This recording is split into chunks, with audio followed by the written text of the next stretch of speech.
Good morning बच्चों। आज हम लोग class 10th physics chapter number 1 electricity पढ़ने जा रहे हैं। सबसे पहले हम लोग बात कर लेते हैं साइंस।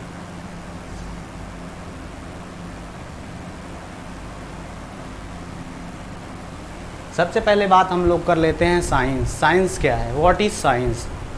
देखिए, साइंस को हम लोग डिस्कस करने के लिए हम बात कर लेते हैं science is a knowledge. Science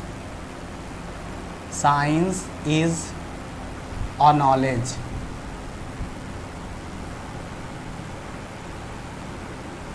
knowledge based on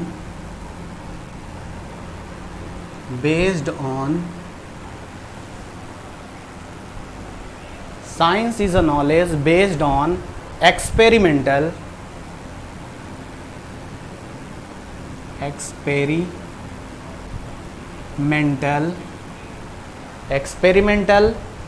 observation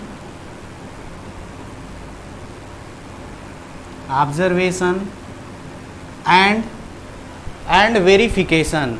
आप यदि कोई बोले आपसे कि साइंस क्या है, तो आप बोल सकते हैं science is a knowledge based on experimental observation and verification.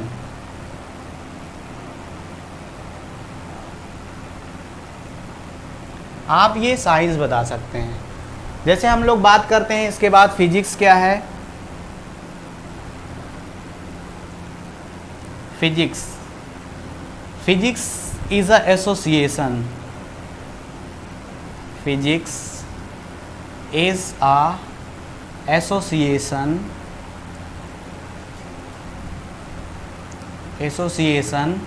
with nature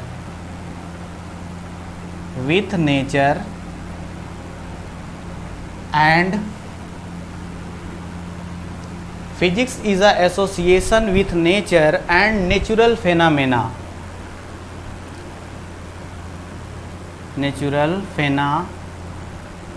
phenomenal physics. इसके बाद हम लोग बात कर लेते हैं इलेक्ट्रिसिटी।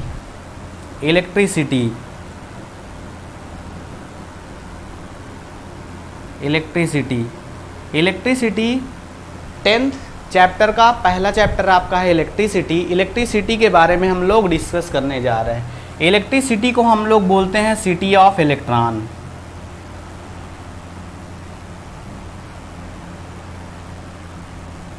इलेक्ट्रॉनों के समूह को ही हम लोग बोलते हैं इलेक्ट्रिसिटी।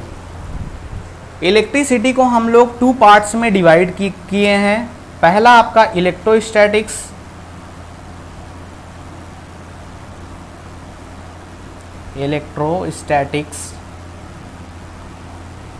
दूसरा आपका है इलेक्ट्रोडायनेमिक्स, दूसरा आपका है इलेक्ट्रोडायनामिक्स।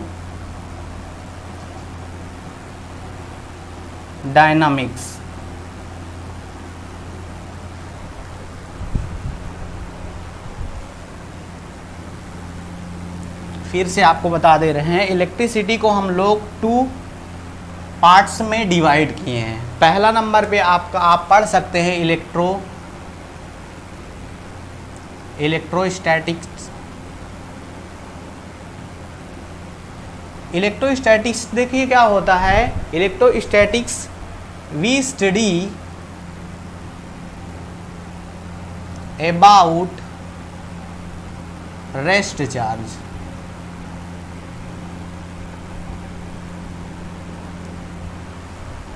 ये इलेक्ट्रिसिटी की वे ब्रांच है जिसमें हम लोग रेस्ट चार्ज के बारे में स्टडी करते हैं। फिर देखिए दूसरी ब्रांच क्या है आपकी, इलेक्ट्रोडायनामिक्स। इलेक्ट्रोडायनामिक्स देखिए क्या है, इलेक्ट्रोडायनामिक्स में आप बोल सकते हैं we study about moving charge.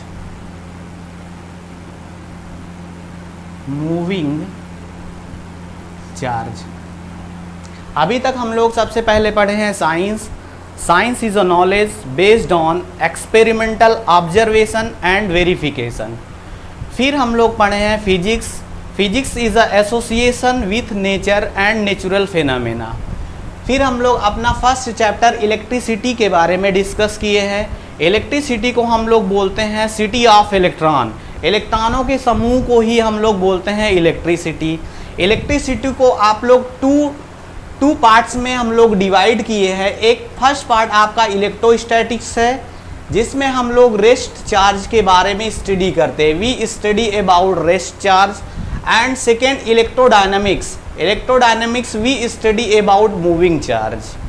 ये हम लोग इलेक्ट्रिसिटी के बारे में डिस्कस किए। सबसे पहला टॉपिक आपका यहाँ पे आता है electric charge. Electric charge, electric charge. देखिए इलेक्ट्रिक चार्ज क्या होता है। Electric charge is a physical property of matter.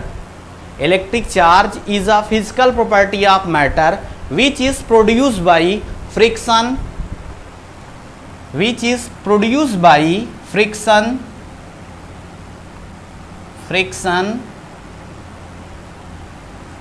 conduction and induction। Electric charge को आप डिफाइन कर सकते हैं। Electric charge is a physical property of matter which is produced by friction, conduction and induction. देखिए आप यहाँ पे लिख सकते हैं electric charge, electric charge is a physical, electric charge is a physical condition, physical condition of matter which produced by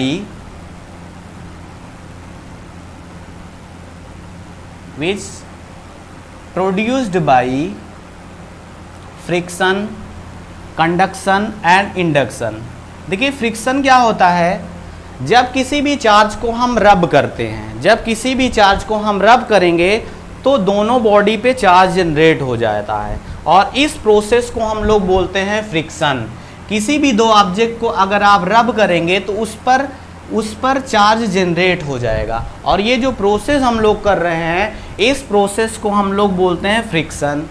दूसरी condition होती है देखो कंडक्शन। ये कंडक्शन क्या होता है, देखिए जैसे मान लीजिए हमने एक आयरन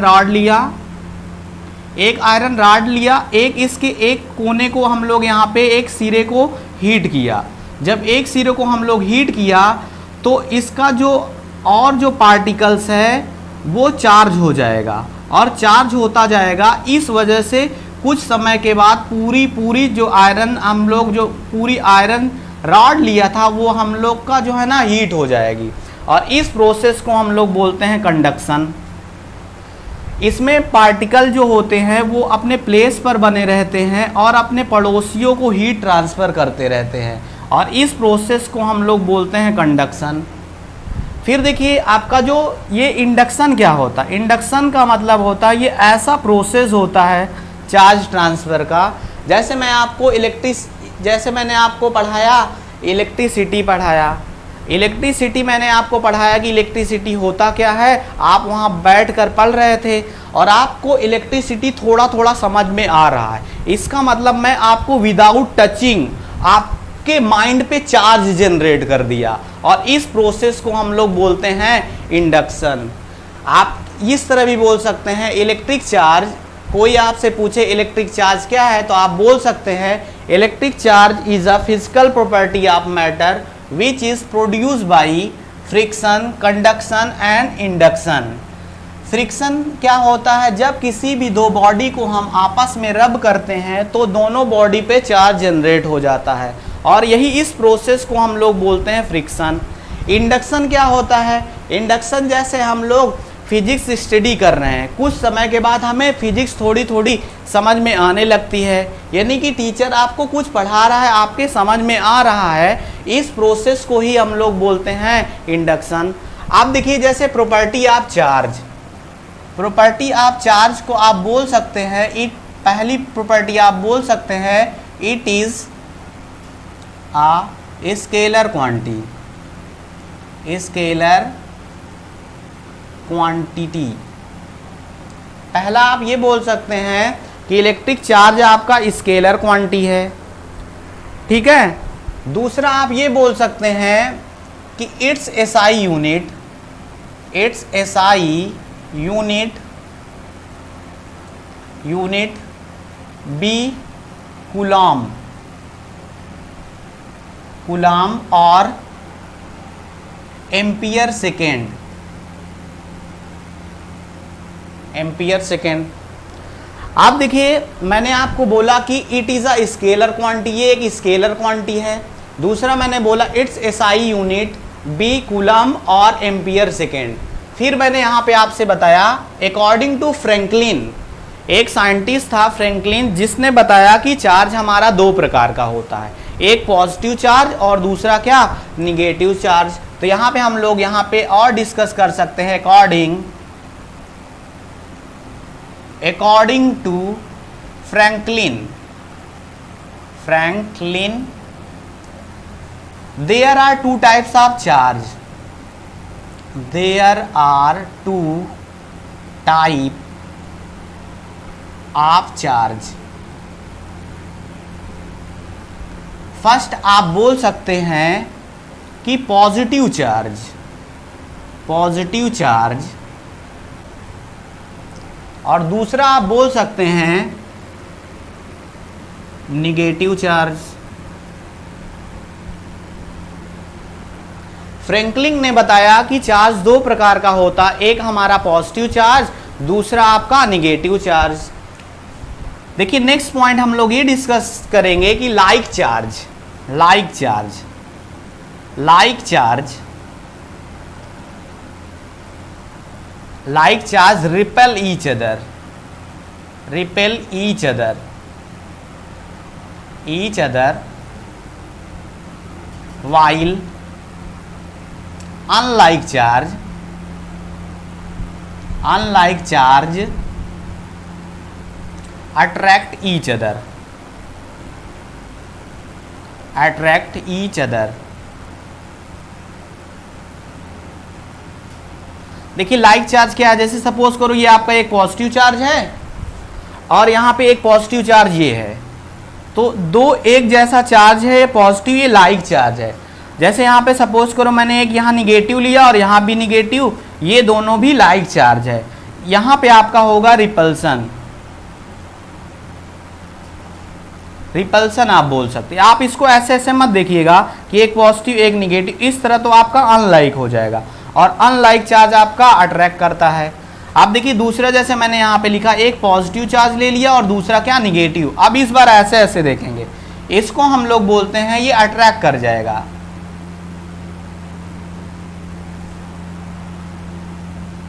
अट्रैक्शन। अभी तक हम लोग पढ़े हैं कि like charge repel each other while unlike charge attract each other. फिर इसके बाद देखिए हम लोग क्या पढ़ रहे हैं,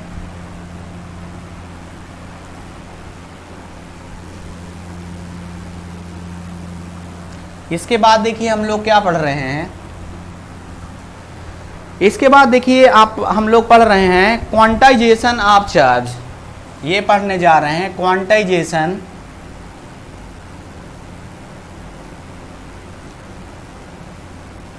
ऑफ चार्ज। ये देखिए क्या होता है, ये क्या होता है, देखिए क्वांटाइजेशन ऑफ चार्ज क्या है। Quantization of charge, electric charge आप इसको बोल सकते हैं इलेक्ट्रिक चार्ज। आप क्वांटाइजेशन चार्ज क्या होता है, electric charge, electric charge is the smallest multiple of integers देखिए क्वांटाइजेशन चार्ज, आप क्वांटाइजेशन आप चार्ज आप ये भी बोल सकते हैं, इलेक्ट्रिक चार्ज जो होता है किसी भी बॉडी पे जो इलेक्ट्रिक चार्ज होता है वो स्मॉलेस्ट मल्टीपल ऑफ इंटीजर। जैसे देखिए Q इक्वल टू आप यहाँ पे लिख सकते हैं plus minus NE, where Q को हम लोग बोलेंगे इलेक्ट्रिक चार्ज,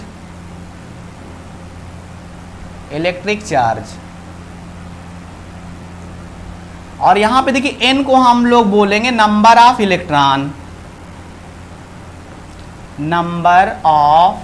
इलेक्ट्रॉन, और E को हम लोग बोलते हैं ये फंडामेंटल इलेक्ट्रॉन है, फंडामेंटल इलेक्ट्रॉन। N की वैल्यू देखो आप यहाँ पे लिख सकते हैं, N की वैल्यू जो होगी प्लस माइनस 1 2 3 ऐसे होगी आपकी, ठीक है, +1 आप ऐसे लिख सकते हैं, plus minus 1 2 and so on. ये आपका क्वांटाइजेशन ऑफ चार्ज कि चार्ज ऑफ एनी बॉडी, आप ये बोल सकते हैं charge of any body can be smallest multiple of integers. दूसरे वर्डों में हम लोग ये भी बोल सकते हैं, दूसरे वर्डों में हम लोग इस तरह भी बोल सकते हैं कि एक बॉडी से दूसरे बॉडी पे जो चार्ज ट्रांसफ़र होता है वो हमेशा इंटीजर्स के फॉर्म में ही ट्रांसफ़र होगा। आप इसको बोल सकते हैं कि एक बॉडी, देखिए सपोज करो ये दो बॉडी है, एक बॉडी आपकी ये है, एक बॉडी ये है। अगर इस बॉडी से चार्ज आपको इस बॉडी पे ट्रांसफ़र करना चाह रहे हैं, या आप इस बॉडी से इस बॉडी पे चार्ज ट्रांसफ़र करना चाह रहे हैं, तो चार्ज जो ट्रांसफ़र होगा वो हमेशा इंटीजर्स के फॉर्म में ही ट्रांसफ़र होगा। दूसरे वर्डों में आप इसकी डिफिनेशन इस तरह भी बोल सकते हैं, electric charge of any body, ठीक है, electric charge of any body can be transfer in the form of always integer, ठीक है। यहाँ पे आप बोल सकते हैं quantization of charge of any body can be smallest multiple of integers. आप क्वांटाइजेशन ऑफ चार्ज की डिफिनेशन ये दे सकते हैं। फिर देखिए इसके बाद देखिए हम लोग टॉपिक पढ़ रहे हैं conservation of charge, conservation of charge. देखिए हम लोग एक बार पढ़े थे, हम लोग conservation of energy, conservation of energy में हम लोग पढ़े थे energy neither created nor destroy but it is transfer one body to another body, ये हम लोग एनर्जी में पढ़े थे। अब यहाँ पे देखिए हम लोग चार्ज में, कंजर्वेशन ऑफ चार्ज में भी यही पढ़ेंगे कि electric charge neither be created nor destroy, it is only transfer one body to another body, केवल इसको हम एक बॉडी से दूसरे बॉडी पे ट्रांसफर करेंगे, यही प्रोसेस को हम लोग बोलते हैं कंजर्वेशन ऑफ चार्ज। अब देखिए इसके बाद हम लोग पढ़ने जा रहे हैं electric field, electric field, electric field. देखिए इलेक्ट्रिक फील्ड क्या है, इलेक्ट्रिक फील्ड अगर आपसे कोई पूछे कि इलेक्ट्रिक फील्ड क्या है, जैसे देखिए हमारा यहाँ पे एक चार्ज है, कोई चार्ज है, और आपसे ये बोला जाए इस चार्ज का प्रभाव कहाँ तक है, इन्फ्लुएंस कहाँ तक है, इस चार्ज का इन्फ्लुएंस जहाँ तक रहेगा उसे हम लोग बोलेंगे इस चार्ज का एरिया, यानी कि इस चार्ज का एरिया जहाँ तक इसका इन्फ्लुएंस रहेगा आप बोल सकते हैं इस चार्ज का प्रभाव वहाँ तक रहेगा। यानी आप इस तरह भी बोल सकते हैं, इलेक्ट्रिक फील्ड की डिफिनेशन हम लोग इस तरह दे सकते हैं कि the space in surrounding of any charge, the space in surrounding of any charge which is influence felt by another charge. यानी कि इलेक्ट्रिक चार्ज आपको यही बताया गया कि इलेक्ट्रिक फील्ड की डिफिनेशन हम लोग यही दिए हैं कि electric field the space the space in surrounding of any charge which is influence felt by another charge. यानी कि जैसे एक चार्ज है, कैसे पता चलेगा कि इसका एरिया कहाँ तक है? एक दूसरा चार्ज को अगर हम इसके पास लाएंगे तो वो फेल्ट करेगा, तब हमें पता चल जाएगा कि इस चार्ज का एरिया कहाँ तक है। यानी कि कोई दूसरा चार्ज लाएंगे तब हमें पता चलेगा कि यहाँ पे इसका एरिया कहाँ तक है। आप इलेक्ट्रिक फील्ड की डिफिनेशन दे सकते हैं कि इलेक्ट्रिक फील्ड की डिफिनेशन दे सकते हैं कि the space in surrounding of any charge which is influence felt by another charge. इसके बाद देखिए हम लोग क्या पढ़ते हैं, इसके बाद देखिए हम लोग पढ़ते हैं इलेक्ट्रिक फील्ड लाइन। हम लोग इसके बाद पढ़ते हैं इलेक्ट्रिक फील्ड लाइन। देखिए इलेक्ट्रिक फील्ड्स लाइन क्या होती है? इलेक्ट्रिक फील्ड्स लाइन आप देखिए क्या होता है। Electric fields line is a imaginary line. Imaginary line का मतलब ये ऐसी लाइन जिसे हम लोग देख नहीं पाते हैं। आप ये बोल सकते हैं electric fields line is a imaginary line which is represented the direction of electric field continuously. यानी ये ऐसी इमेजिनरी लाइन होती है जो इलेक्ट्रिक फील्ड की डायरेक्शन लगातार आपको लगातार बताती है, लगातार दिखाती है। इस लाइन को हम लोग बोलते हैं इलेक्ट्रिक फील्ड्स लाइन। इस लाइन को हम लोग बोलते हैं इलेक्ट्रिक फील्ड्स लाइन। देखिए जैसे देखिए इलेक्ट्रिक फील्ड्स लाइन मैंने बता दिया। जैसे मान लीजिए एक पॉजिटिव चार्ज है, पॉजिटिव चार्ज से जो इलेक्ट्रिक फील्ड्स लाइन होगी पॉजिटिव चार्ज से दूर हटते हुए। यानी ये पॉजिटिव चार्ज है तो इसकी डायरेक्शन होगी इस बाहर, आउटसाइड द चार्ज, ये ऐसे ये बोल सकते हैं। दूसरे वर्डों में यहाँ पे देखिए जैसे यहाँ पे निगेटिव चार्ज हमने लिया, निगेटिव चार्ज की जो इलेक्ट्रिक फील्ड्स लाइन है ये चार्ज की ओर होगा, inside the charge.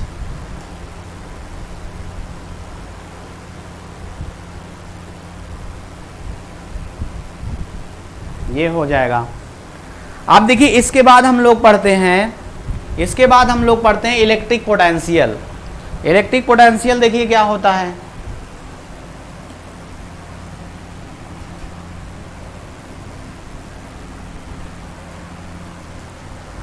Electric potential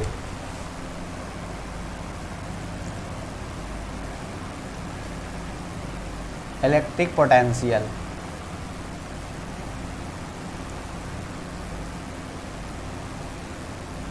electric potential देखिए इलेक्ट्रिक पोटेंशियल क्या होता है। जैसे देखिए मान लीजिए कोई यहाँ पे इन्फिनिटी है और ये हमारा यहाँ पे कोई इलेक्ट्रिक फील्ड है। सपोज करो ये जो आपका है ये सब एरिया आपकी इलेक्ट्रिक फील्ड है, इलेक्ट्रिक फील्ड, ये सब एरिया आपकी इलेक्ट्रिक फील्ड है। ये सपोज करो एक चार्ज आपका ये Q एक चार्ज इन्फिनिटी पे पड़ा हुआ है और इस चार्ज को हम लोग इलेक्ट्रिक फील्ड की ओर लाना चाह रहे हैं। इस चार्ज को मैंने उठाकर यहाँ लाया। अब देखिए इस चार्ज को अगर यहाँ तक इस पॉइंट तक लाया तो हम कुछ ना कुछ वर्क कर रहे हैं। अगर इस चार्ज को हम इस पॉइंट पे ला रहे हैं तो कुछ ना कुछ हमें वर्क करना पड़ रहा है। सपोज करो वो वाला वर्क जो करना पड़ रहा है वो W है और ये जो चार्ज जिस चार्ज को हम उठा के लाए हैं इसी के रेशियो को ही हम लोग बोलते हैं electric potential. It is denoted by V। Electric potential को हम डिनोट करते हैं V से। आप देखिए इसकी डिफिनेशन कैसी हम देंगे। इसकी डिफिनेशन बहुत ईजी है, ये बोर्ड एग्जाम में आता भी है कि इलेक्ट्रिक पोटेंशियल होता क्या है। आप बताइए इलेक्ट्रिक पोटेंशियल। तो देखिए इसकी डिफिनेशन हम लोग कैसे देंगे। जैसे मैंने अभी बोला कि इन्फिनिटी पे कोई चार्ज था, उसको इलेक्ट्रिक फील्ड के इनसाइड किसी पॉइंट पे लाए हैं, इसी को हम डिफिनेशन दे रहे हैं। तो देखिए आप हम लोग डिफिनेशन इस तरह दे सकते हैं कि वर्क डन, देखिए वर्क कर रहे हैं, वर्क डन बाई मूविंग पर यूनिट चार्ज। यानी कि Q इक्वल टू 1, यहां पे मैंने बोला work done by per unit moving charge bring from infinity to, यहां से इन्फिनिटी से लेकर inside the electric field, any point inside the electric field is known as electric potential, आप इस तरह बोल सकते हैं। देखिए मैं और अच्छे से डिफिनेशन आपको एक बार फिर से बोल दे रहा हूं कि the work done by per unit positive charge bring from infinity to any point in the electric field is known as electric potential. It is denoted by W, it is denoted by V. आप V से इसको denote कर सकते हैं, electric potential. अब देखिए ये तो मैंने आपसे तब ये डिफिनेशन जो मैंने अभी बोला, अगर Q इक्वल टू 1 कूलाम हो, यानी कि 1 कूलाम हो या आपका चार्ज आपका 1 हो, तब V इक्वल टू आप W लिख सकते हैं। यानी कि पर यूनिट चार्ज के लिए अगर आप कुछ वर्क कर रहे हैं, यानी पर यूनिट चार्ज को आप इनसाइड द इलेक्ट्रिक फील्ड ला रहे हैं, तो आपको जो भी वर्क करना पड़ रहा है उसी वर्क को ही हम लोग बोलते हैं इलेक्ट्रिक पोटेंशियल। इलेक्ट्रिक पोटेंशियल देखिए दूसरे वर्डों में हम लोग डिफिनेशन इस फॉर्मूला के बेस पे भी दे सकते हैं। इस फॉर्मूला के बेस में क्या दे सकते हैं कि इलेक्ट्रिक पोटेंशियल आपका जो है वो रेशियो होता है वर्क डन और जिस चार्ज को हम लोग इन्फिनिटी से लेकर आप इनसाइड द इलेक्ट्रिक फील्ड लाते हैं, किसी भी पॉइंट पे लाते हैं, उस दोनों का रेशियो ही हम लोग का हो जाएगा इलेक्ट्रिक पोटेंशियल। देखिए इसकी डिफिनेशन हम लोग कैसे बोलेंगे कि the ratio of work done by moving charge bring from infinity to any point in the electric field and that charge is known as electric potential। यानी कि वो जो वर्क आप W कर रहे हैं, जो वर्क कर रहे हैं, और उस चार्ज यानी कि उस चार्ज के रेशियो के ही हम लोग बोलते हैं इलेक्ट्रिक पोटेंशियल। आप देखिए इलेक्ट्रिक पोटेंशियल को हम लोग V से डिनोट करते हैं। आप देखिए इस पे इलेक्ट्रिक पोटेंशियल पे हम लोग कुछ वर्क कर ले रहे हैं। देखिए इलेक्ट्रिक पोटेंशियल आपका मैंने बोला फर्स्ट पॉइंट पे मैंने बोला कि इलेक्ट्रिक पोटेंशियल को हम लोग V से डिनोट करते हैं। दूसरे पॉइंट पे आप ये भी बता सकते हैं इलेक्ट्रिक पोटेंशियल एक स्केलर क्वांटिटी है, ठीक है। तीसरे नंबर पे आप बोल सकते हैं इलेक्ट्रिक पोटेंशियल का जो यूनिट होता है वो वोल्ट होता है, क्योंकि इलेक्ट्रिक पोटेंशियल के बारे में हम लोग को वोल्ट ने बताया, इसलिए उसका अधिकार हो जाता है कि इलेक्ट्रिक पोटेंशियल का यूनिट आपका वोल्ट हो जाएगा। अभी कुछ देर पहले हम लोग पढ़े थे Q equal to W by, ये पढ़े थे V equal to W by Q। तो आपको पता है कि W का यूनिट होता है आपका जूल, चार्ज का यूनिट होता है कूलाम, आपका एक यूनिट और आया जूल पर कूलाम, यानी इलेक्ट्रिक पोटेंशियल का एक यूनिट और आया आपका जूल पर कूलाम। एक यूनिट अभी हमने बताया था कि एक यूनिट आपका वोल्ट होता है, एक यूनिट आपका होता है जूल पर कूलाम। अब देखिए और हम लोग क्या बोलते हैं, अगर एक पॉइंट आपसे ये पूछ लिया जाए कि इलेक्ट्रिक पोटेंशियल को किस इंस्ट्रूमेंट में मेजर किया जाता है, हम लोग अगर ये आपसे पूछ लिया जाए, कोई भी पूछ सकता है कि इलेक्ट्रिक पोटेंशियल को आप किस इंस्ट्रूमेंट में आप मेजर करते हैं, तो आप ये बोल सकते हैं कि the instrument use to measure electric potential by voltmeter. आप वोल्टामीटर पे आप इलेक्ट्रिक पोटेंशियल को मेजर कर सकते हैं, यानी वोल्ट मीटर के द्वारा आप इलेक्ट्रिक पोटेंशियल को आप मेजर कर सकते हैं। अब देखिए वोल्ट मीटर जो होता है उसको हम किसी भी सर्किट में पैरेलल कनेक्ट करते हैं। एक क्वेश्चन ये भी बनता है कि वोल्ट मीटर को किसी भी सर्किट में हम कैसे कनेक्ट करेंगे, तो आप बोल सकते हैं वोल्ट मीटर को हम किसी भी सर्किट में हम लोग पैरेलल सेट करते हैं। पैरेलल क्यों सेट करते हैं, क्योंकि वोल्ट मीटर का जो रेजिस्टेंस होता है वो हाई होता है, इस वजह से इसे हम लोग पैरेलल में कनेक्ट करते हैं। अभी तक हम लोग इलेक्ट्रिक पोटेंशियल के बारे में कुछ डिस्कस किए। इलेक्ट्रिक पोटेंशियल में हम लोग डिस्कस किए कि कोई चार्ज आपका इन्फिनिटी पे पड़ा है, उसको उठा के इलेक्ट्रिक फील्ड के इनसाइड कोई भी पॉइंट है वहां तक लाओ, उस पे जो आपका वर्क कर रहा है और उस चार्ज के रेशियो को ही हम लोग बोलते हैं इलेक्ट्रिक पोटेंशियल। इलेक्ट्रिक पोटेंशियल को हम लोग V से डिनोट करते हैं। ये इसका जो है ना, देखिए it is a scalar quantity, ये एक स्केलर क्वांटिटी होती है, ठीक है। इसका जो फॉर्मूला होता है V equal to W by Q, ये होता है। फिर देखिए मैंने और आपको बताया कि इलेक्ट्रिक पोटेंशियल को हम लोग मेजर करते हैं वोल्टामीटर पे। वोल्टामीटर को हम लोग ऑलवेज कनेक्ट करते हैं किसी भी सर्किट पे पैरेलल कनेक्ट करते हैं। पैरेलल किस लिए कनेक्ट करते हैं? क्योंकि वोल्टामीटर का पैरेलल अगर कनेक्ट करते हैं तो देखिए उसका रेजिस्टेंस आपका क्या होता है, हाई। ये हम लोग क्या पढ़ लिया, इलेक्ट्रिक पोटेंशियल पढ़ लिया। तो इलेक्ट्रिक पोटेंशियल पढ़ने के बाद हम लोग पढ़ने जा रहे हैं पोटेंशियल डिफरेंस। देखिए बच्चों याद रखिए, पोटेंशियल डिफरेंस और इलेक्ट्रिक पोटेंशियल एक ही है।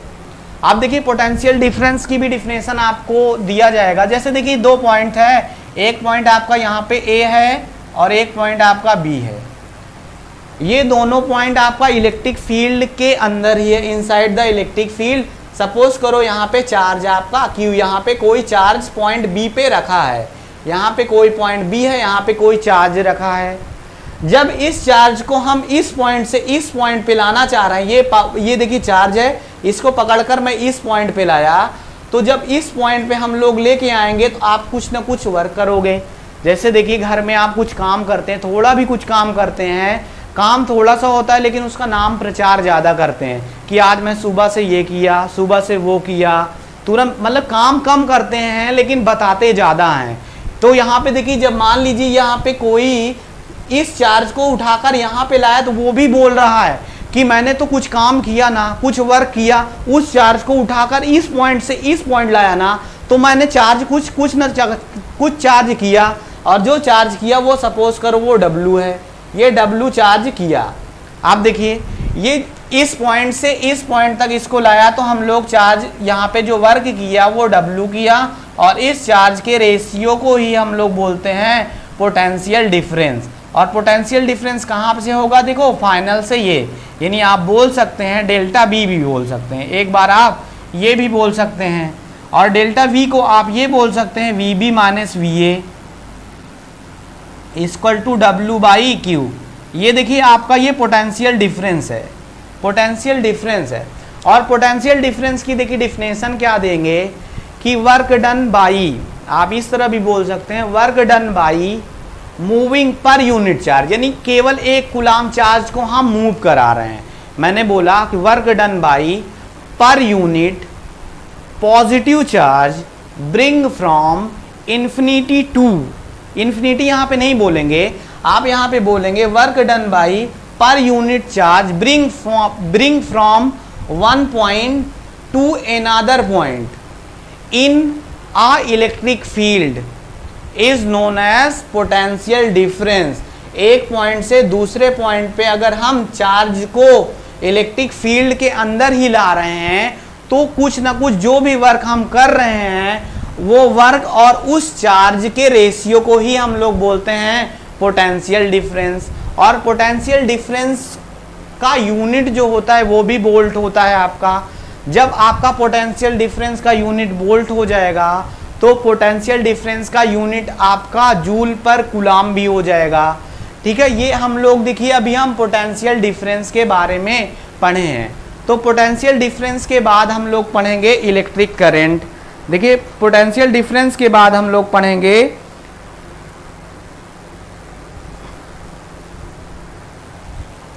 Electric current.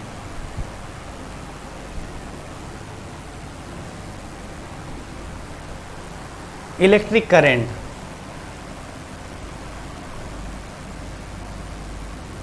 Electric current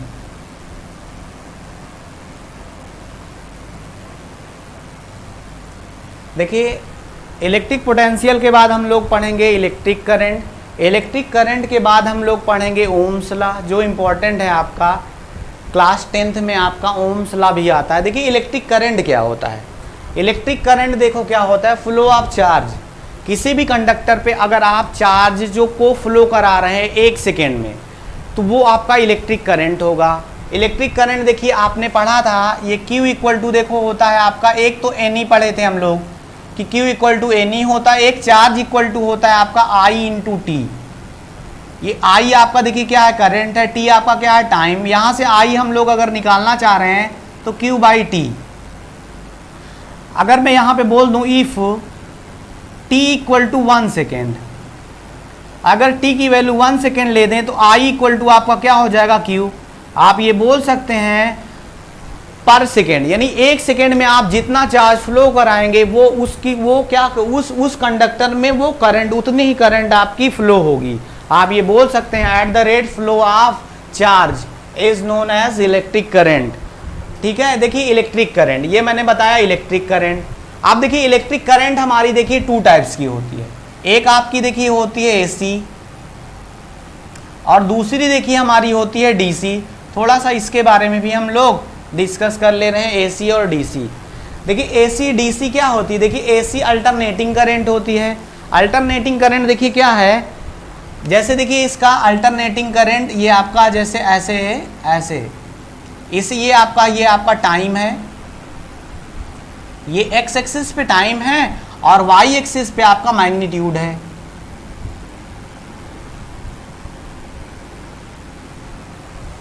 AC में देखिए टाइम के अकॉर्डिंग मैग्नीट्यूड लगातार बदलता रहता है, लेकिन जो डीसी है आपकी, लेकिन डीसी देखिए क्या है, डीसी का देखिए ये आपका ये टाइम है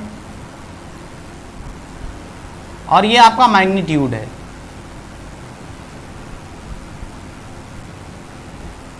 ये डीसी है। आप देखिए जैसे एसी करंट हम लोग को, अगर कोई को एसी करंट मारती है तो वो 1 सेकेंड में अगर वो मारती है करंट, तो वो दूसरे से बताता है कि आज मुझे झटके दिए हैं, आज मुझे झटके दिए, आज मुझे करंट जो है ना मारी है।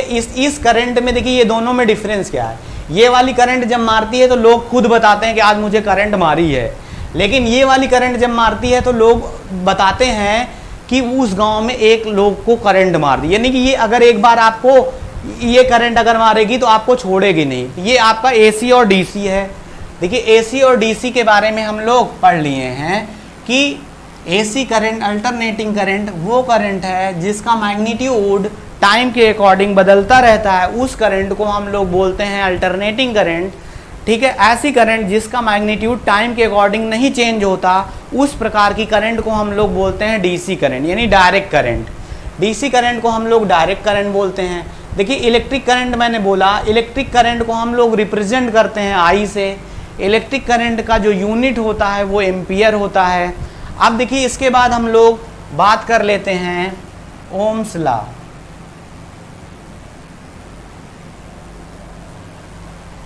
ओम्स लॉ, ओम्स लॉ,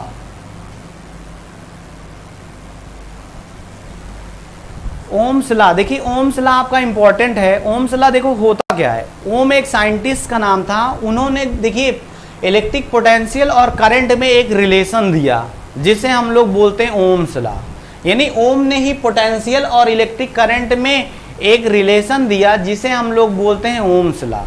ठीक है, अब देखिए उन्होंने रिलेशन, उन्होंने ओम्स ने, ओम जो आपका साइंटिस्ट था वो कैसा रिलेशन दिया, देखिए ओम्स ने कैसा रिलेशन दिया। उसने ये बताया कि जो वीज होता है, जो पोटेंशियल होता है, वो डायरेक्टली प्रोपोर्शनल होता है करंट का।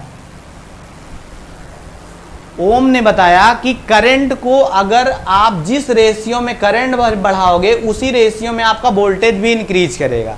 दूसरे वर्डों में आप ये भी बोल सकते हैं, अगर इलेक्ट्रिक पोटेंशियल आप बढ़ा रहे हैं तो करंट की वैल्यू भी बढ़ जाएगी। यानी ये डायरेक्टली प्रोपोर्शनल है, ये बताया ओम्स ने। तो देखिए फिर उन्होंने ये बता दिया कि मेरा जो लॉ है तभी लगेगा जब मेरी कुछ कंडीशन को आप फॉलो करोगे। अगर मेरी कंडीशन को आप फॉलो नहीं करोगे तो ये मेरा लॉ जो है ना, आप इसको अप्लाई नहीं कर सकते। तो कुछ लोग बोले कि आपका देखिए यहाँ पे आप क्या फॉलो करा रहे हैं, कौन सा रूल फॉलो कराना चाह रहे हैं। तो ओम्स ने बताया कि मेरा जो ये लॉ है ये तभी अप्लीकेबल होगा जब उस कंडक्टर, जिस कंडक्टर की फिजिकल कंडीशन हम लोग चेंज नहीं करेंगे। फिजिकल कंडीशन में देखो क्या क्या आएगा, फिजिकल कंडीशन में आपका टेम्परेचर आ जाएगा, वायर की लेंथ आ जाएगी, एरिया आपका आ जाएगा, क्रॉस सेक्शन एरिया आ जाएगा। ये सब की वैल्यू अगर आप चेंज नहीं कर रहे हैं तब आप ये लॉ, ओम्स लॉ आप अप्लाई कर सकते हैं। तो ओम ने बताया according to Ohm if physical condition of any conductor, if physical condition of any conductor remain unchanged, then electric potential directly proportional to electric current। आप ये बोल सकते हैं, हम लोग ये बोल सकते हैं, उन्होंने बोला कि if physical condition remain unchanged, यानी कि फिजिकल कंडीशन हम चेंज ही नहीं कर पा रहे हैं, किसी भी कंडक्टर की फिजिकल कंडीशन हम चेंज नहीं कर पा रहे हैं, नहीं कर रहे हैं, तब इलेक्ट्रिक पोटेंशियल जो होगी वो डायरेक्टली प्रोपोर्शनल होगा इलेक्ट्रिक करंट के। तो ये उसने बताया, ओम्स ने बताया, इस वजह से ओम्स लॉ है। ओम्स लॉ आप इसी तरह बताएंगे, if physical condition remain unchange of any conductor then electric potential is directly proportional to flow of electric current. आप इस तरह बोल सकते हैं, ये आपका ओम्स लॉ है। फिर देखिए ओम्स लॉ, अब इसके आगे देखिए हम लोग यहाँ पे आए, अगर ये प्रोपोर्शनल का साइन मैंने हटाया तो एक कांस्टेंट जोड़ा V इक्वल टू R और यहाँ पे I, और देखिए इसको हम लोग बोलते हैं रेजिस्टेंस। रेजिस्टेंस देखिए R को हम लोग बोलते हैं रेजिस्टेंस। आप यहाँ पे लिख सकते हैं V इक्वल टू IR। आप देखिए यहाँ पे एक वर्ड और आ गया, रेजिस्टेंस। रेजिस्टेंस क्या होता है? तो रेजिस्टेंस देखो क्या होता है, किसी भी कंडक्टर में अगर हम रेजिस्टेंस लगाते हैं तो वो अपोज करता है, वो अपोज करता है फ्लो ऑफ करंट। यानी फ्लो ऑफ, अगर फ्लो ऑफ करंट हम लोग फ्लो कर रहे हैं तो वो उसका अपोज करेगा। अपोज का मतलब कि हमें जितना ज़रूरत होती है उतनी करंट आएगी, उस हिसाब से हम लोग अपना रेजिस्टेंस मेंटेन कर लेते हैं। तो ये आपका क्या है, रेजिस्टेंस। तो मैंने बोला कि ये रेजिस्टेंस एक न्यू क्वांटिटी है। रेजिस्टेंस होता क्या है? रेजिस्टेंस एक डिवाइस होता है जो किसी भी कंडक्टर पे हम लगा देते हैं, जो अपोज करता है फ्लो ऑफ इलेक्ट्रिक करंट। आप देखिए रेजिस्टेंस मैंने बताया, रेजिस्टेंस होता क्या है। आप इस तरह भी बोल सकते हैं रेजिस्टेंस की डिफिनेशन, द ऑब्स्ट्रक्शन ऑफर्ड, ठीक है, by conductor flow of electric current. यानी इलेक्ट्रिक करंट के मार्ग, इलेक्ट्रिक करंट की डायरेक्शन में कुछ भी अगर अपोज हो रहा है तो वो उसको हम लोग बोलते हैं रेजिस्टेंस। ये रेजिस्टेंस होता है। तो रेजिस्टेंस देखो, रेजिस्टेंस का, क्योंकि रेजिस्टेंस के बारे में हमें सबसे पहले किसने बताया? ओम ने बताया। इस वजह से रेजिस्टेंस का यूनिट भी हो गया ओम। तो रेजिस्टेंस का यूनिट हो गया ओम। अगर आपसे कोई पूछेगा रेजिस्टेंस होता क्या है, तो आप बोल सकते हैं किसी कंडक्टर में अगर आपकी करंट फ्लो हो रही है, अगर उसके मार्ग में हम कोई अपोज ला दें, अपोज कर दें, कुछ ऐसी घटना कर दे जिसके उसके मार्ग में कुछ अपोज हो जाए, तो उसको हम लोग बोलते हैं रेजिस्टेंस। आप देखिए रेजिस्टेंस की डिफिनेशन और अगर आप अच्छे से बोलना चाह रहे हैं तो R इक्वल टू देखो क्या होता है, V बाई आई। आप इस तरह बोल सकते हैं, V को इधर ट्रांसफर किया, V अपॉन आई। आप यहाँ से भी देखिए, यहाँ से भी आप एक डिफिनेशन दे सकते हैं। आपको पता है ये तो ओम्स लॉ ही है, तो इसकी डिफिनेशन कैसे देंगे? आप अगर ओम्स लॉ आप अप्लाई कर रहे हैं तो आपके दिमाग में होना चाहिए कि हमारा टेम्परेचर आपका कांस्टेंट हो, ठीक है, हमारा उस वायर, उस कंडक्टर की अगर वायर की लेंथ ना बदले, उस वायर का जो क्रॉस सेक्शन का एरिया है वो ना बदले। ये सब आपका जितनी भी फिजिकल कंडीशन है अगर चेंज नहीं हो रही, तब तो आप ओम्स लॉ अप्लाई कर सकते हैं, अदरवाइज आप ओम्स लॉ अप्लाई नहीं कर सकते हैं। तो यहाँ से डिफिनेशन हम लोग दे सकते हैं कि electric resistance is defined as, electric resistance is defined as if physical condition remain unchanged, then the ratio of potential difference and electric current is known as electric resistance। आप ये बोल सकते हैं कि अगर फिजिकल कंडीशन आप नहीं change कर रहे हैं तो पोटेंशियल जो है और करंट का जो रेशियो होगा उसी को हम लोग बोलते हैं इलेक्ट्रिक रेजिस्टेंस। इलेक्ट्रिक रेजिस्टेंस के बाद हम लोग पढ़ते हैं रेजिस्टिविटी। देखिए रेजिस्टिविटी,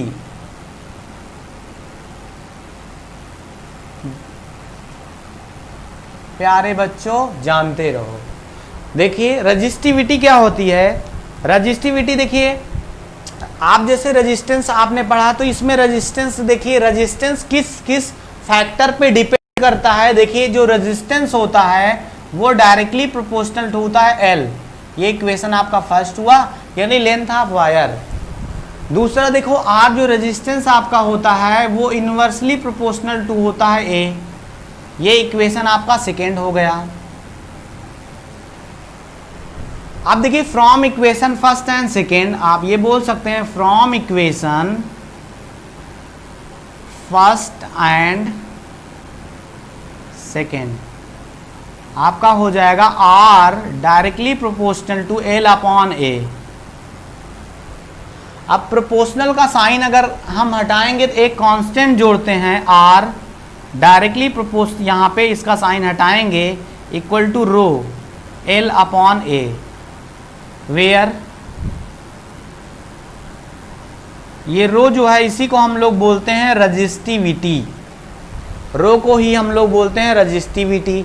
आप देखिए रजिस्टिविटी को हम अकेला किया और बाकी सबको ट्रांसफर उधर कर दिया, तो देखो ए आपका इधर जाएगा तो इधर हो जाएगा आर ए अपॉन एल। ये रजिस्टिविटी का एक फार्मूला आया। आप देखिए रजिस्टिविटी का डिफिनेशन कैसे लिखेंगे, जैसे मैंने बोला कि if L equal to 1 metre, A equal to मैंने बोला कि 1 metre square, then rho equal to आपका हो जाएगा ए।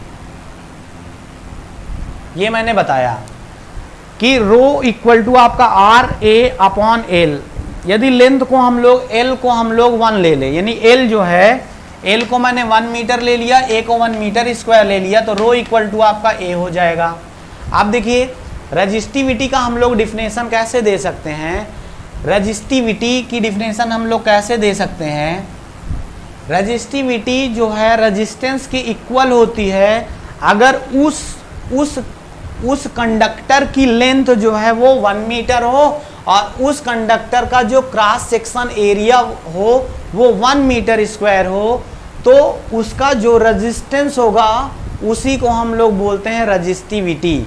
आप ये बोल सकते हैं कि resistivity is the equal of resistance of 1 metre length of wire and unit section area. आप इस तरह भी बोल सकते हैं ये रजिस्टिविटी, और रजिस्टिविटी का यूनिट जो होता है वो ओम मीटर होता है। ओम मीटर, ये ओम आपका ये रिप्रेजेंट है, ये आपका रेजिस्टेंस का यूनिट है। ओम मीटर आपका किसका है, रजिस्टिविटी का। रजिस्टिविटी का यूनिट आपका क्या होता है, ओम मीटर। आप देखिए इसके बाद हम लोग इसके बाद जो नेक्स्ट टॉपिक, जैसे रजिस्टिविटी पे कुछ न्यूमेरिकल आएगा और इस पे देखिए कितने हैं, देखिए 1 2 3 4 क्वांटिटी है। 4 क्वांटिटी में 3 क्वांटिटी की वैल्यू दे दी जाएगी और एक क्वांटिटी को आपको फाइंड करवा लेगा। ठीक है, कोई भी जैसे रजिस्टिविटी दे दिया जाएगा, एरिया दे दिया जाएगा, लेंथ दे दिया जाएगा, तो आपसे रेजिस्टेंस फाइंड करवा लेगा। ठीक है, या तो आपका देखिए रेजिस्टेंस दे दिया जाएगा, एरिया दे दिया जाएगा, लेंथ दे दिया जाएगा, तो आपका रजिस्टिविटी फाइंड करवा लेगा। जैसे रजिस्टिविटी भी दे दिया जाए, रेजिस्टेंस भी दे दिया जाए, एरिया भी दे दिया जाए, तो लेंथ आप वायर निकाल सकते हैं। तो ये मैंने बोला रजिस्टिविटी की बात कर लिया। आप देखिए इसके बाद हम लोग बात कर ले रहे हैं combination of resistance.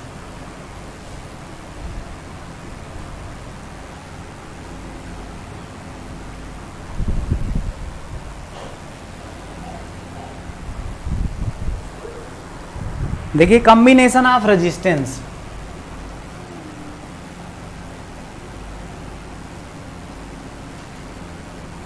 Combination of resistance.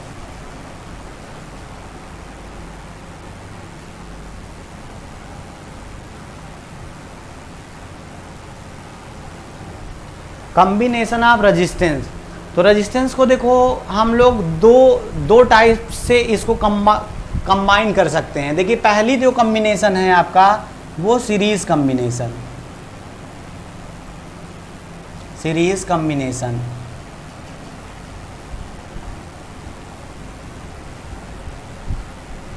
और दूसरा हमारा होता है देखिए पैरेलल।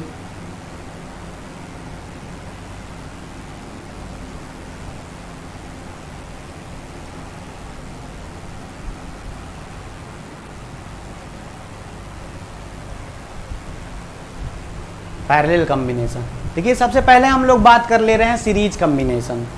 सीरीज कॉम्बिनेशन देखिए कैसे बात कर ले रहे हैं, सीरीज कॉम्बिनेशन। सपोज करो देखिए यहाँ पे देखिए एक यहाँ पे ये लिया और इसमें 3 कंडी, यहाँ पे मैंने ये लिखा, ये आपका R1 हो जाएगा और यहाँ पे मैंने लिखा देखो R2 और यहाँ पे देखिए R3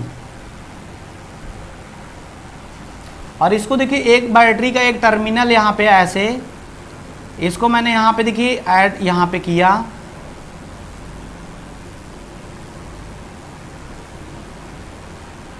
सपोज करो ये V वोल्ट की बैटरी है, यहाँ पे देखिए करंट ये पॉजिटिव टर्मिनल, ये निगेटिव, ये करंट सपोज करो ऐसे जा रही है। आप देखिए अकॉर्डिंग टू ओम और इस देखिए अकॉर्डिंग यहाँ पे R1 है, ये R2 है, ये आपका क्या R3। अब अकॉर्डिंग टू ओम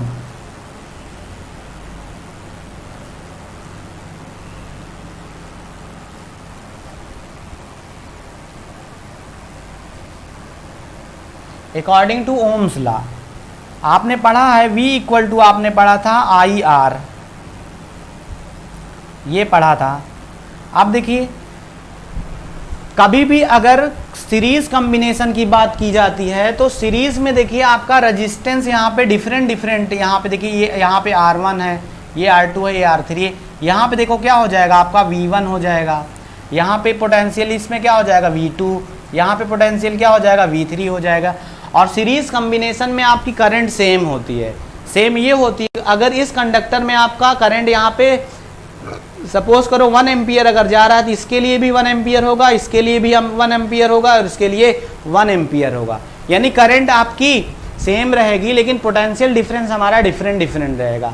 आप देखिए अगर हम यहाँ पे पोटेंशियल डिफरेंस की बात कर लें, V1 इक्वल टू आप बोल रहे हो करंट तो सेम रहेगी, यहाँ पे R1 हो जाएगा, इसको इक्वेशन फर्स्ट बोल लिया। इस पे बात किया तो V2 हो जाएगा इक्वल टू I और यहाँ पे R2 हो जाएगा। ये Ohm's law V equal to IR होगा, तो यहाँ पे मैंने बात किया तो यहाँ पे पोटेंशियल V1 होगा, इस वजह से यहाँ पे V1 लिया और इसका रेजिस्टेंस मैंने लिया R1, क्योंकि करंट आपकी पूरे कंडक्टर में सेम रहेगी इस वजह से ये लिया और ये हमारा इक्वेशन सेकेंड बना। देखिए यहाँ पे भी मैंने बात किया V3 इक्वल टू हो जाएगा, ये हो जाएगा, ये इक्वेशन आपका क्या हो जाएगा थर्ड। आप देखिए एडिंग, हम लोग ऐड कर रहे हैं, एडिंग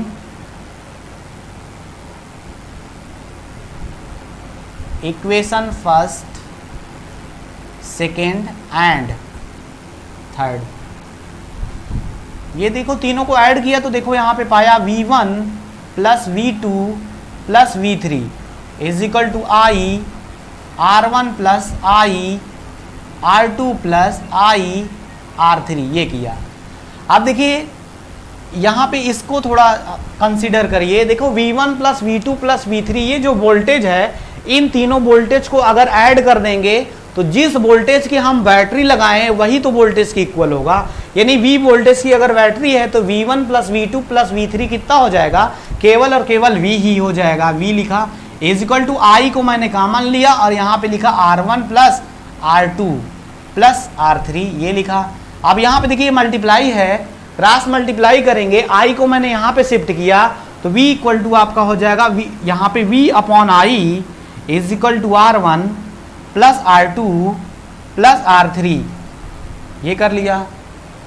आप देखिए V अपॉन I, अभी थोड़ी देर पहले हम लोग पढ़े थे, V बाई I जो होता है वो तो रेजिस्टेंस ही होता है, उस वायर का रेजिस्टेंस होता है। तो ये आपका देखिए R हो जाएगा, R equivalent equal to R1 plus R2 plus R3।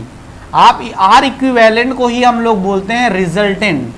हम लोग R total resistance, effective resistance, equivalent resistance, ये R इक्विवेलेंट हुआ। यानी कि सीरीज कॉम्बिनेशन में अगर टू रेजिस्टेंस या 3 रेजिस्टेंस, जितने भी रेजिस्टेंस कनेक्ट है, अगर उसका इक्विवेलेंट रेजिस्टेंस पूछे या इफेक्टिव रेजिस्टेंस पूछे या टोटल आपका रेजिस्टेंस पूछे, तो जितने भी रेजिस्टेंस आपको दिए हैं उसको आप डायरेक्ट ऐड कर लीजिए, डायरेक्ट ऐड कर लीजिए। अब देखिए हम लोग इसके बाद हम लोग बात करते हैं पैरेलल कॉम्बिनेशन। पैरेलल कॉम्बिनेशन याद रखिएगा पैरेलल कॉम्बिनेशन, पैरेलल कॉम्बिनेशन में आपका पोटेंशियल सेम रहता है for each device and electric current different होता है फॉर ईच डिवाइस। आप देखिए पैरेलल कॉम्बिनेशन, पैरेलल कॉम्बिनेशन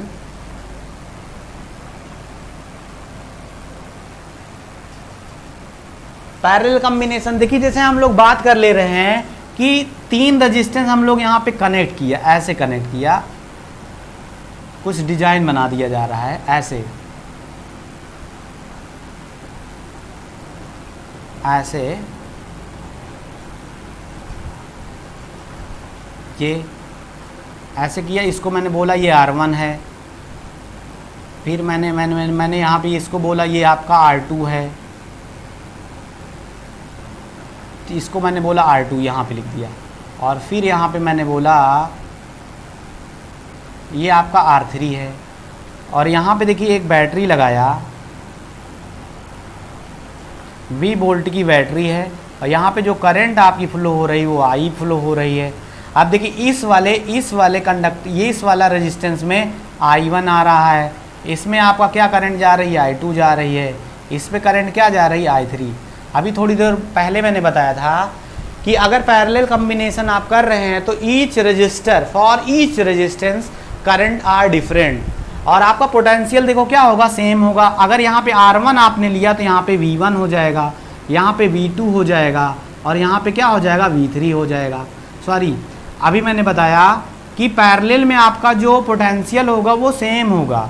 अगर V वोल्टेज की बैटरी है तो यहाँ पे भी V होगा, यहाँ पे भी V होगा, और यहाँ पे भी V होगा। अब देखिए यहाँ पे Ohm's, according to Ohm, according to the Ohm's law, Ohm's law देखिए हम लोग अभी पढ़े थे V इक्वल टू, हम लोग थोड़ी देर पहले पढ़े थे IR, क्योंकि उस प्लेस पे हम लोग यहाँ पे देखिए V की वैल्यू निकाले थे। V की वैल्यू इसलिए निकाले थे कि V ईच रजिस्टर्स के लिए डिफरेंट था, तो यहाँ पे डिफरेंट क्या है, यहाँ पे डिफरेंट हमारी करंट है, इस वजह से हम करंट की वैल्यू को सेपरेट कर ले रहे हैं, बाकी सबको एक तरफ सेपरेट कर ले रहे हैं। आप जैसे देखो यहाँ पे मैंने देखा I इक्वल टू, आपने बोला V/R कर लीजिए, ये देखिए ये आपका I इक्वल टू V/R, तो देखिए आप यहाँ पे I1 की बात करेंगे तो आप बोलोगे V/R1 कर लीजिए, ये इक्वेशन फर्स्ट। यानी इसकी बात यहाँ पे करंट निकालोगे, करंट इक्वल टू होता है आपका वोल्टेज अपॉन रेजिस्टेंस। फिर I2 की बात कर लिया तो आप यहाँ पे लिखोगे V/R2, ये इक्वेशन हमारा सेकेंड बन गया। अब देखिए तीसरी करंट यहाँ पे बात किया, I3 की बात कर लिया तो V इक्वल टू आपका हो जाएगा R3, ये आपका क्या हो जाएगा, तीसरा इक्वेशन बन गया। अब मैंने आपसे ये बोला कि adding equation first, second and third, तीनों को ऐड किया तो I1 plus I2 plus I3 is equal to V/R1 plus V/R2 plus V/R3। अब देखिए यहाँ पे करंट, अगर टोटल करंट की बात कर ली तो उस कंडक्टर में जितनी आपकी करंट फ्लो हो रही है वही इसके इक्वल होगा। यानी I1 plus I2 plus I3 के प्लेस पे आप सिंगल I लिख सकते हैं, और V आप कॉमन ले लेंगे तो 1/R1 plus 1/R2 plus 1/R3। अब देखिए ये V आपका देखिए यहाँ पे क्या है, मल्टीप्लाई में है, अगर इधर आएगा तो क्या हो जाएगा, डिवाइड हो जाएगा। I/V is equal to 1/R1 plus 1/R2 plus 1/R3, ये आपका आया। अब आपको पता है I/V, सॉरी देखिए आपको पता है, अभी आपको थोड़ी देर पहले बताया गया था I/V को हम लोग बोलते थे, ये हम लोग देखिए इस तरह बोलते थे, V/I को हम लोग बोलते थे, क्या बोलते थे, R। अगर इसका रेसिप्रोकल कर दोगे तो I/V को क्या बोलेंगे, 1/R। देयरफॉर इसके प्लेस पे हम लोग क्या लिख सकते हैं, इसके प्लेस पे क्या लिख सकते हैं, 1/r equivalent equal to 1/r1 plus 1/r2 plus 1/r3। ये आपका आया पैरेलल में। पैरेलल में अगर आपका दो या दो से अधिक रेजिस्टेंस अगर कनेक्ट है तो आप उसको इस फॉर्मूले लगाकर आप इफेक्टिव रेजिस्टेंस या इक्विवेलेंट रेजिस्टेंस आप इसको फाइंड कर सकते हैं। ये मैंने बोला यहाँ पे कॉम्बिनेशन ऑफ रेजिस्टेंस की बात कर लिया। अब यहाँ पे हम लोग का इलेक्ट्रिक पावर बचा हुआ है। इलेक्ट्रिक पावर हम लोग अभी इलेक्ट्रिक पावर पढ़ेंगे और इलेक्ट्रिक एनर्जी, दो टॉपिक इसमें आपका बचा है कि इलेक्ट्रिक पावर और हमें इलेक्ट्रिक एनर्जी पढ़ना है। इसी में एक मोस्ट इम्पॉर्टेंट टॉपिक है heating effect of electric current, ये भी पढ़ना है। अब जैसे देखिए कोई अगर एक आपसे क्वेश्चन ओरल पूछ ले रहा हूँ कि अगर आपसे ये पूछ लिया जाए कोई कि आप ये बताइए कि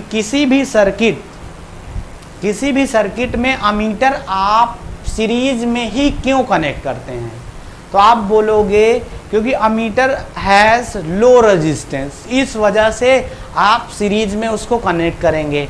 अगर आपसे कोई और पूछ लेगा कि अगर सपोज करो उसको सीरीज में वो कनेक्ट था, अगर हम पैरेलल में उसको कनेक्ट कर देंगे तो होगा क्या। देखिए जब अमीटर को हम पैरेलल में कनेक्ट करेंगे तो उसका रेजिस्टेंस हाई हो जाएगा। जब रेजिस्टेंस हाई हो जाएगा ना तो इलेक्ट्रिक करंट हाई अमाउंट में फ्लो होगी। जब इलेक्ट्रिक करंट हाई अमाउंट में फ्लो होगी ना तो उस कंडक्टर, वो जो अमीटर है ना, उसमें हाई अमाउंट में हीट प्रोड्यूस हो जाएगी। जब उस अमीटर में हाई अमाउंट में आपकी हीट प्रोड्यूस हो जाएगी तो वो अमीटर आपका क्या कर जाएगा, वो बर्न कर जाएगा। इस वजह से अमीटर को हम लोग हमेशा सीरीज में ही कनेक्ट करते हैं। ये एक नंबर का क्वेश्चन कभी कभी आ जाता है कि हम लोग अमीटर को सीरीज में ही क्यों कनेक्ट करते हैं। तो आप इसको एक लाइन में आप ये बोल सकते हैं कि अमीटर हैज़ लो रेजिस्टेंस, इस वजह से आपका उसको हम लोग क्या सीरीज में कनेक्ट करते हैं। अगर कोई आपको और अच्छा पूछना चाह रहा है कि नहीं अगर क्या होगा जब हम अमीटर को सीरीज में ना कनेक्ट करके बल्कि पैरेलल में कनेक्ट कर दें तब क्या होगा, तो आप बोलो कि जब अमीटर को हम पैरेलल में कनेक्ट करेंगे तो उसका रेजिस्टेंस हाई हो जाएगा। जब रेजिस्टेंस आपका हाई हो जाएगा बच्चों, अमीटर उसका रेजिस्टेंस हाई हो जाएगा तो हाई अमाउंट में इलेक्ट्रिक करंट फ्लो हो जाएगी। जब हाई अमाउंट में इलेक्ट्रिक करंट फ्लो होगी तो हाई अमाउंट में उस अमीटर का टेम्परेचर भी इंक्रीज करेगा। जब आपका टेम्परेचर हाई अमाउंट में इंक्रीज करेगा तो वो अमीटर बर्न कर जाता है। इसी वजह से अमीटर को हम लोग सीरीज में ही कनेक्ट करते हैं। अब जैसे heating effect of electric current, अगर आपसे कोई बात कर ले कि heating effect of electric current क्या होता है, तो आप बोलो इलेक्ट्रिक करंट के कारण, यानी ड्यू टू इलेक्ट्रिक करंट अगर हीट प्रोड्यूस हो रही है तो इस फेनोमेना को ही हम लोग बोलते हैं heating effect of electric current. आप इस तरह बोल सकते हैं the production of heat due to flow of electric current, the production of heat due to flow of electric current, this phenomena is known as electric, आप बोल सकते हैं heating effect of electric current. आप इस तरह इसको बोल सकते हैं, ठीक है। और जैसे इलेक्ट्रिक पावर भी अभी हम लोग पढ़ेंगे। आप देखिए इसका अगला एपिसोड हम लोग फिर देखते हैं।